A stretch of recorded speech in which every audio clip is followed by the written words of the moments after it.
Hi అండి, నమస్తే. Welcome to my little world. ఇవాల్టి వీడియోలో నేను చూపిస్తున్న ఈ కర్రీ చాలా చాలా స్పెషల్. ఎందుకంటే దీనివల్ల వచ్చే హెల్త్ బెనిఫిట్స్ తెలిసిన తర్వాత మామూలు కర్రీసే తినని మా చెల్లి కూడా ఈ కర్రీని టేస్ట్ చేసింది.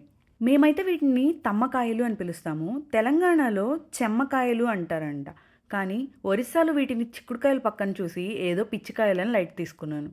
వీటిలో ప్రోటీన్ ఎక్కువగా ఉండడమే కాదు, ఫ్యాట్ చాలా తక్కువగా ఉంటుంది. విటమిన్ సి రిచ్ ఫుడ్, ఇంకా స్కిన్ టోన్ని ఇంప్రూవ్ చేయడానికి ఇది హెల్ప్ అవుతుందంట. అంతేకాదు, ఈ తమ్మకాయలతో చేసిన రెసిపీస్ రెగ్యులర్గా తీసుకోవడం వల్ల క్యాన్సర్ సెల్స్ చనిపోవడమే కాకుండా ఆడవాళ్ళలో ఎక్కువగా వచ్చే బ్రెస్ట్ క్యాన్సర్కి ట్రీట్మెంట్గా హెల్ప్ అవుతుందంట. విలేజెస్లో ఎక్కువగా దొరికే ఈ తమ్మకాయల్ని మీరెప్పుడైనా టేస్ట్ చేశారా? దీంతో కర్రీసే కాదు, చట్నీ, పులుసు లాంటివి కూడా చేస్తారు.